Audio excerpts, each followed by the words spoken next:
Hey ABC, what's going on? It's me, Rodger, back with more records. But before we get into that, I want to say what a privilege it was to have lunch today with the one and only Joe Robertson. Hey Joe, I hope you made it safely back to Austin this evening. He was on his way back from this paper show, not a record show, paper, photographs, postcards, posters, things like that. He showed me some of the things he got. Here's to you, Joe. Very impressive. Now, Joe sometimes makes videos. I hope he'll make more videos. They're not always about records, and I think that's awesome. Yeah, what a guy. We had been in touch, you know, and so it was really great to meet him in person, and we had a quick lunch and chatted about records and the state of the world and stuff, and you know, the stuff that matters, and it was awesome. So, hey Joe, thanks for stopping by, and I hope to see you again. Yeah, VC rules. All right, so I said, Joe, you blew off record store day to go look at paper things with no records inside? Paper but no records? Yeah. Is this too loud? Yeah, in the background, I'm playing my new thing. I'll leave a link below if you want to check it out. It's free, download it. Thank you to people who actually paid money for it. I really appreciate that. And thank you to everyone who streamed it and listened to it and downloaded it for free. That's awesome. I just, you know, I make no great claims to it. It's just what I do in here, okay? It's just, all right. So, yeah, record store day. You know, every year I kind of go, record store day, whatever. I kind of look at the list and go, most of that is just not interesting. And then the stuff that looks interesting, it's always like, oh, regional, limited edition, blah, blah, blah. You know, and I'm like, well, good luck finding that, you know. And I'm too old to get up and, you know, camp out, you know, or get in line hours early and stand in line for hours. And, you know, I can't do it. And Grimey's is such a scene because they have bands and beer and it just. So I just, you know, for the last several years I've been like, okay. And usually I'll go the day after record store day. But anyway, I'm friendly with the guy who's like manages the music part of this place called McKay's here in Nashville. This massive airplane hangar-sized place that has books and games and all kinds of shit, and then music and CDs up on this upper perimeter or whatever. It's massive. It's really kind of hard to deal with. But he's a good dude, and he was telling me, you know, a week or so ago, he's like, oh, you should really come check out Record Store Day because I'm getting some good things in, and he knows my taste, and it's like, you know, and no bands, no beer, no, you know, they even had an ad in the scene, the little local rag saying, you know, no bands, no beer, just vinyl, burn.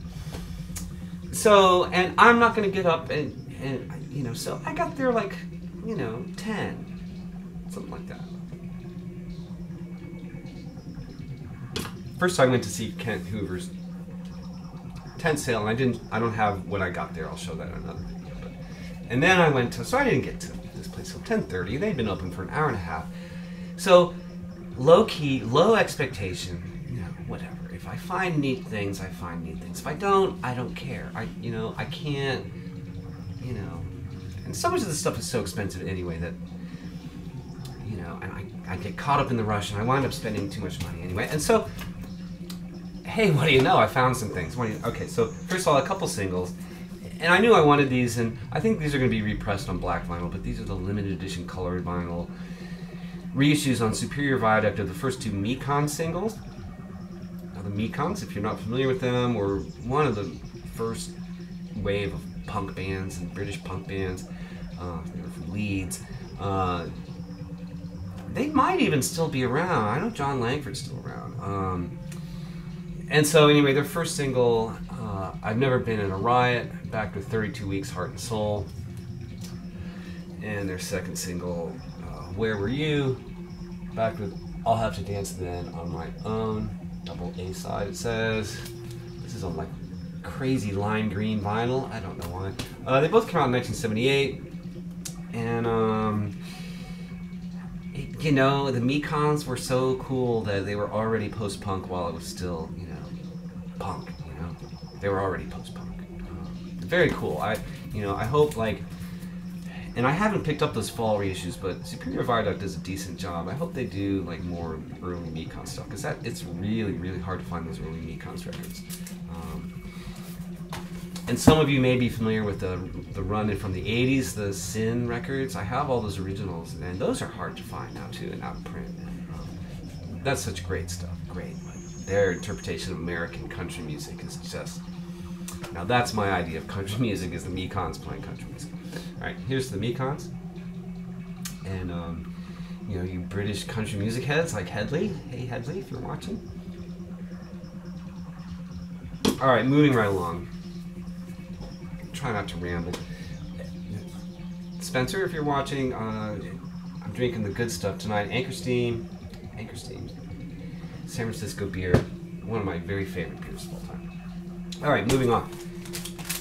Baby Huey story. This is the last copy they had. I was super psyched to find it. This is like a big VC fade. Even the last reissue of this thing goes for big bucks. And so this is the latest 2 LP version of it. There's a whole disc of instrumental outtakes. Baby Huey. The Baby Huey story, the living legend. So now, the music is great. Now the thing is, Baby Huey himself is kind of a ghost on this record, because he died of an apparent overdose while he was making this record for Curtis Mayfield's Curtom label. And they found him in his hotel room, dead. And so he only sings on like not even half the tracks, and the rest of them are instrumental tracks that are great. And you know, the record sold poorly because it was really unfinished. Released posthumously with a title like that, The Living Legend. What is that? Is that pre-postmodern irony or something? I don't even. Anyway, so sold poorly, but was rediscovered by guess who? The beat diggers, the hip hop guys, the DJs. Who drove the prices right up, and so yeah. And so here you have even more instrumentals, and you know, this is great, but Baby Huey himself is a ghost on this record. You know, like all these instrumental tracks where it's like, oh, I can imagine his like really driving, and what a soulful freaking shouter he was. Like, and so it's like a lot of like what could have been, you know, for me listening to this, you know. Because I don't care about the beats and the breaks and shit, you know. But I'm really glad to have this, you know. Comes with a turntable mat. Woo! Alright, this was a little bit of a disappointment, and I'm going to call out now again. Because they put all the money into the packaging and the fancy booklet and stuff, and so it's a reissue of David Axelrod's debut album, Song of Innocence. It's a beautifully printed booklet and all new interviews with people, and they put all this effort into all that, and then the record itself is just an afterthought. You know, they might as well have included a CD, honestly. Now, well, the sound is decent. They apparently went back to the master tapes. But then what do? They send it to Rainbow or whatever, and it's warped, and it's off center, and it's got lots of non-fill, and so it's noisy, and there's no amount of cleaning is going to make it sound any better, and it's just the kind of like crap pressing that gives vinyl a bad name. And time again, I find on Now Again, it's more like, oh, now crap vinyl again. I'm sorry, you know, Anthony's talking about Light in the Attic, and you know, I would say I had by far better luck with Light in the Attic than with this label. You know, when they've done things at QRP, they were nice, you know, but you know, it has this sticker like, oh, we went to all this effort. It was expensive, and you know, well, whatever. All right, so this is the kind of stuff that. So this guy Stuart, I think is his name. He was there, and he's like, oh, you know, he had the list. He was like, you know.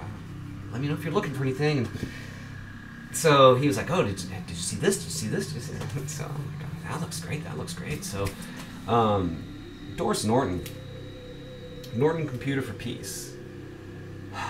this is pretty obscure stuff, although I posted these, and Chris Cole, of course, knew all about Doris Norton. Anyway, she was an Italian pioneer of electronic music. This originally came out in 1983 on an Italian label called Durian. But her first few records experiment with like biofeedback and things like that. They're really interesting and really rare. You know, these are really rare too. But here it's more like proto techno, but interesting. It's like that Berlin school meets synth pop techno kind of thing. Really good. And this one too, Personal Computer. You know, she was one of the first people, much less woman, to like use a computer to make music. And you know, it's fun to look at the gear, you know. And she didn't really play live. She just made records, and she's still around apparently. You know, she's interested in research more than like a career as a musician. Although it was, anyway, very cool stuff. Very, very cool. Another very cool thing that he brought in. He was like, "Oh, you're gonna like," and of course, once I saw the cover, I was like, "Oh, I'm getting this."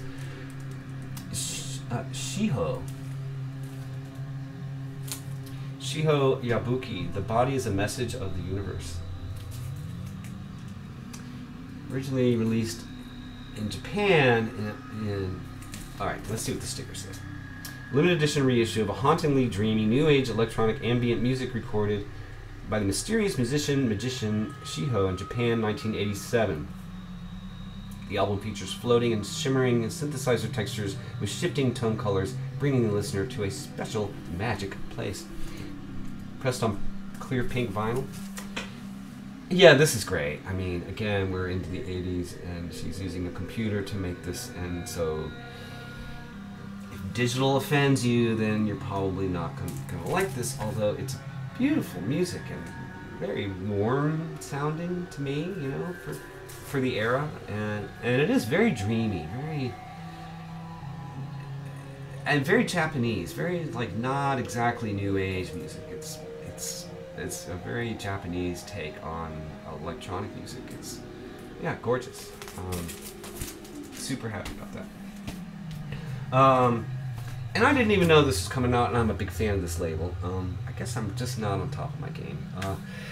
But a new Analog Africa limited dance thing, reissue of Antonio Sanchez's Bully Povo. Originally from, I can't remember. So this is Funyana music from Coba Verde kind of music, or accordion-driven African, you know, West African. Great stuff. That's great, you know. And this is, you know, limited to I think 1,000 copies or whatever. Yeah, great stuff. I need to do a whole video on that label because I've amassed almost all of everything on that label. Alright, moving along. This was not expensive, and I thought, well, why not? This looks cool. Oliver Coates playing John Luther Adams' Canticles of the Sky, overdubbing 16 cellos. What label is this on? This is on, Revenge International. That was another thing. I was like, I'll get this. Pressed at 45, so yeah, 16 cellos. Kind of drony, you know, it sort of sounds like the sort of massed oscillators of like kind of minimal drony electronic music, but it's all done with cello. Really nice, really excellent sound. I really quite enjoyed it. Now, so that, you know, that was it. I was not going to go to any of the party record stores because I'm an old fart and I'm grumpy and I just didn't feel like it. Cheers. And then I was going to go yesterday, the day after Record Store Day, to Granny's, but the weather was miserable, and it was Sunday, and I didn't feel like leaving the house, so I didn't. So today, because I was going to, you know, it's Monday, and I was going to meet Joe, and I thought, well, I'll go to Granny's and check it out. Well, what do you know? massively picked over as far as record store day stuff. And I noticed that it was more expensive than McKay's. Sometimes significantly more expensive on these already very expensive tchotchkes. I was a little bit shocked, honestly. And I'm just going to say right here, they announced this week that they're moving to East freaking Nashville. It's a bummer. Because East Nashville is totally the other side of the world for me. And it's not actually not east, it's north. You might wonder why. There's a story there. Just as ugly as you might expect. Alright. So anyway, I went and I was like, whoa, even some of the things that I'd left behind at McKay's were like there, but like a lot more money. I thought, well, you know what? Maybe I'll go back to McKay and get this. But while I was at, might as well shut this down. While I was at Grimey's, I went to the other Grimey's, and they did still have copies of the new Sleep record, which came out on Friday, 420. Ha, get it? 420 Sleep. Ha ha ha. What's it called? The Sciences. 2 LPs on Third Man Records. Yes. Jack White's on Third Man Records. The limited green vinyl version was twice as expensive as this. That is so obnoxious. This is just plain black vinyl. It's still in the shrink wrap. Have not listened to it. So I thought, well, I'm on my way back to meeting Joe. I'll stop by McKay and just see what's still left. And, oh man, I don't even know what I'm going to do with this, because you know how I hate 10 inches. But this was like $5 less at McKay's than it was at fucking Grimey's. Goat. And you also know how I feel about Goat. I'm really not totally convinced about that band. But anyway, original soundtrack to Double Date on red 10-inch. For a stupid amount of money, it almost makes me think I'll just leave it sealed. Oh hell, I'm not going to do that. Of course I'm going to open it, I'm going to play it.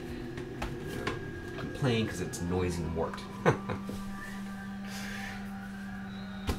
I say? So this was another one that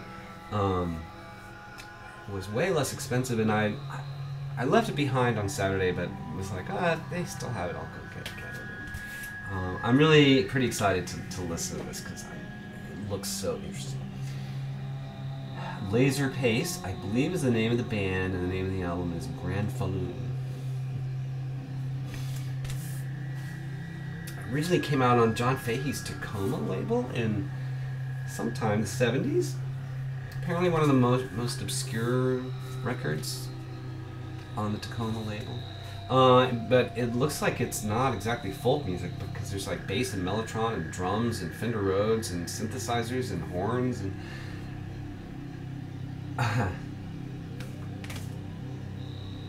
yeah. Again, significantly less expensive than Grimey's. And yeah, bully. What else? Oh, okay. And then I didn't see any of these at Grimey's, but I thought, and I did not see this on Saturday when I was there, and actually, Stuart, I think that's his name. Hey man, if you're watching, I'm so bad with names. Yeah, I'm like, hey, I didn't see this before. And he said, yeah, someone had stashed it someplace, and anyway, so apparently it's super limited.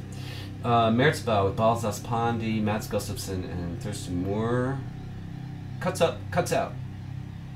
On Rare Noise, Italian Rare Noise label. 2 long live tracks by these noise meisters. I have the 2 LP studio thing. I think it's studio, but the previous recording of this group, yeah, great. And he was saying this is like super limited, so cool. Excited about that. And they had 1 copy of this left, and apparently this is already going for big bucks on eBay. I don't know. I didn't look it up. Bongo Man, Natural High, the Bongo Man collection. Limited red, gold, and green vinyl, the Rasta colors. Natural High. 2 LP compilation of rarities that have appeared under Studio One's infamous Bongo Man label. The collection best represents the natural vibe lifestyle of the Roots Man. Yeah, this looks great and looks, you know. There's like a bonus disco mix on side 4. Yeah, cool. I'm excited about that. Yeah, I'm not the hugest reggae fan, but I like it when I like it. Okay, finally, one last record, which I left behind, but then decided, you know, and it wasn't super expensive. I love Brazilian music, and this is, you know, supposedly limited, blah, blah, blah. So this is Javan? DJ Avan? Brazilian guy, and it's like the music of Javan. So originally released in 1976. This wonderful album showcases acoustic samba music in full effect, displaying endearing melodies combined with jazzy arrangements and some delightful funky moments. What's not to love about that, right? This is on, it was originally on Som Livre. This is on Violissimo. Again, I haven't listened to this yet, but I bet it's great. And that is my Record Store Day report. I have more records to show, but I'm not going to make an epically long video. Yeah, I hope you all had a good Record Store Day. You know how it is. Every day is Record Store Day. You know, I hate what Record Store Day has become in some ways, but at the same time, yeah, that's some neat stuff right there. No, I can't argue with that, right? Or you can. Please, go ahead. All right. Take care, everybody. I'll see you soon. Bye.